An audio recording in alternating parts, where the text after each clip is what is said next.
Warahmatullahi wabarakatuh. Perkenalkan, saya Arif Triyono, mahasiswa Ilmu Komunikasi jurusan Public Relation Universitas Islam 45.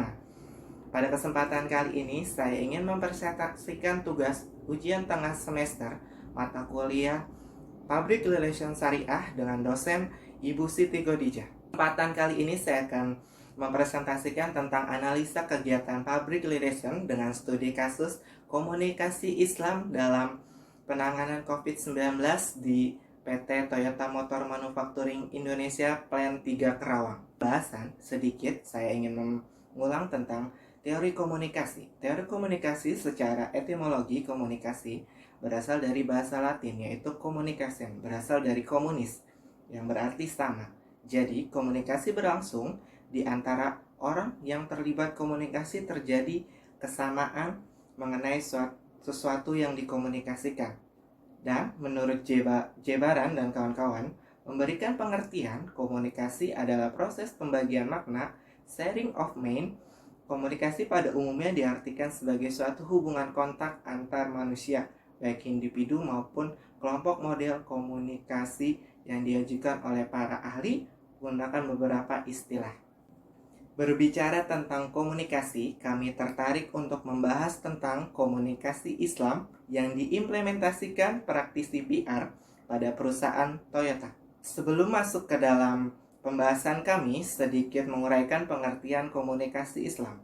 Komunikasi Islam adalah upaya membangun dengan diri sendiri, dengan Sang Pencipta, serta dengan sesama untuk menghadirkan kedamaian, keramahan, dan keselamatan untuk diri dan lingkungan dengan cara tunduk dengan perintah Allah dan Rasul-Nya. Studi kasus yang kami lakukan adalah di Divisi Humas Toyota dalam hal penanganan pencegahan penyebaran virus COVID-19.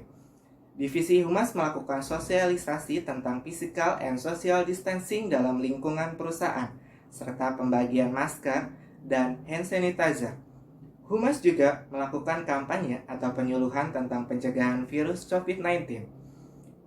Physical distancing yang dikampanyekan dengan memberikan jarak pada tempat istirahat, smoking area, tempat ibadah, kantin, supermarket, dan area briefing pagi.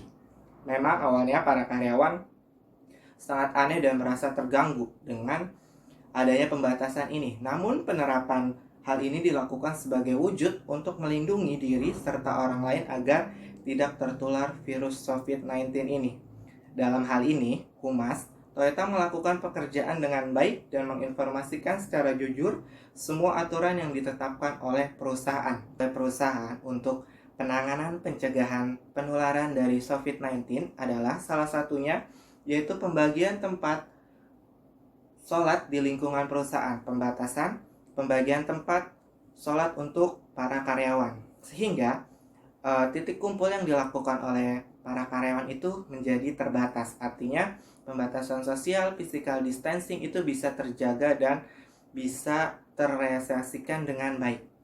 Adalah pengaturan jam makan di kantin. Untuk bagian produksi yang berhubungan dengan produksi secara 8 jam itu diperlakukan jam makan mulai dari pukul 11.45 sampai dengan pukul 12.00. Sedangkan pada bagian yang sifatnya tidak produksi atau hanya supporting dari proses produksi itu diberlakukan jam makan pada pukul 12.00 sampai dengan 12.15.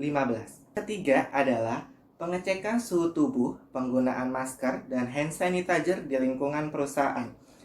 Salah satu cara untuk mensortir bagaimana karyawan itu kondisinya sehat atau tidak saat masuk perusahaan memperlakukan sistem cek suhu tubuh sebelum memasuki area perusahaan dan pencucian tangan menggunakan hand sanitizer atau menggunakan air yang mengalir dan menggunakan sabun. Dan saat ini diwajibkan untuk menggunakan masker karena perintah dari WHO menganjurkan untuk orang yang beraktivitas di luar rumah. 4 adalah peraturan yang cukup kontroversial karena sangat jarang sekali ini dilakukan dan mendulang sekali banyak protes, yaitu tidak diadakannya sholat Jumat pada hari Jumat.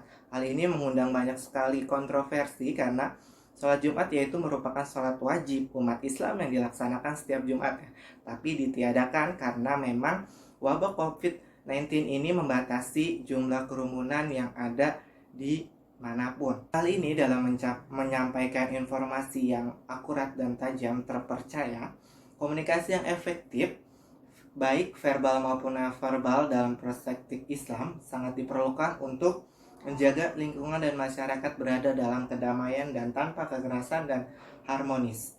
Beberapa prinsip komunikasi verbal yang efektif dan dalam perspektif Islam adalah sebagai berikut. Yang pertama adalah intonasi yang lembut. Intonasi yang lembut ini sudah dilaksanakan oleh PR kami dari Toyota Motor Manufacturing Indonesia dengan menyampaikan secara lembut dan tidak menggunakan suara yang keras. Dan yang kedua adalah menggunakan kata-kata yang tepat. Gunakan kata-kata yang tepat di sini adalah kata-kata yang memang familiar diucapkan oleh banyak sekali orang-orang di muka bumi ini. Dan yang ketiga adalah menggunakan suara yang lemah lembut. Dalam menyampaikan informasi, Humas Toyota menggunakan suara yang lemah lembut karena suara yang keras dapat menyebabkan gangguan dan kerusakan pada pendengaran. Dan yang keempat adalah memahami mental penerima pesan. Seorang komunikator dalam proses komunikasi Islam hendaknya memahami bahwa setiap orang memiliki sifat dan tingkatan mental yang berbeda, sehingga masing-masing orang pun memiliki kemampuan yang berbeda dalam menerima dan menyerap pesan yang disampaikan. Yang kelima adalah memahami situasi dan kondisi. Humas Toyota ketika menyampaikan pesan melalui briefing pagi menggunakan suara yang lantang dan lembut. Namun ketika berbicara dalam ruangan yang jaraknya tidak jauh, menurunkan nada suaranya. Baik, kita lanjut yang keenam, yaitu menghindari dominasi pembicaraan.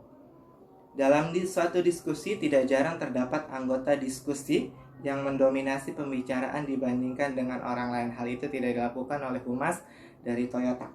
Yang ketujuh, yaitu tidak mencela dalam diskusi. Dalam menyampaikan informasi, humas Toyota tidak menyudutkan atau menyalahkan salah satu pihak. Baik, sedangkan prinsip nonverbal yang efektif dalam perspektif Islam, yaitu yang pertama adalah riang dan ceria. Hal ini berkaitan dengan ekspresi wajah saat bertemu dengan orang lain. Yang pastinya PR dari Toyota itu sangat ramah sekali ketika bertemu dengan karyawan yang lain, walaupun tidak di bagian yang office tapi di bagian produksi, tapi dia sangat ramah sekali. Nah, yang kedua yaitu penggunaan mata.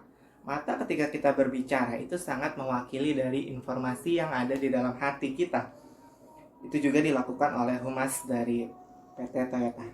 Yang ketiga itu menggunakan tangan.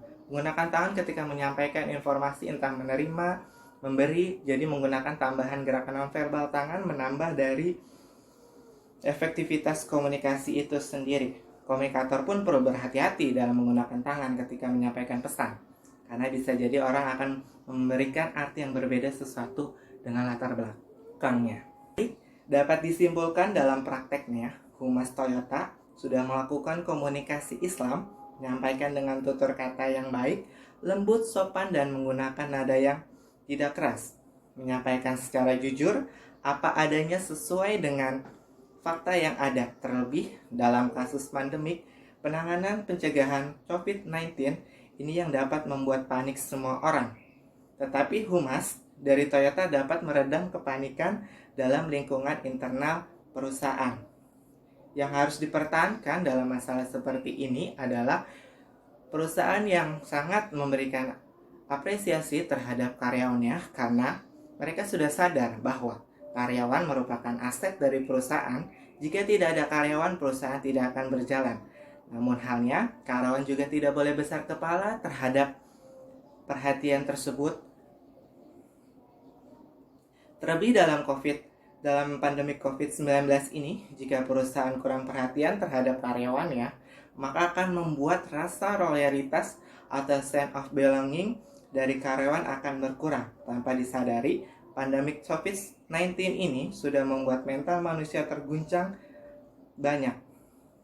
Dengan cara mendekatkan diri kepada Allah Subhanahu wa Ta'ala, rasa guncangan dan kekhawatiran dalam hati itu bisa mereda atau tenang. Presentasi dari saya Arif Triyono undur diri. Tetap sehat, tetap selamat, tetap di rumah guna memutus mata rantai penularan COVID-19. Assalamualaikum warahmatullahi wabarakatuh.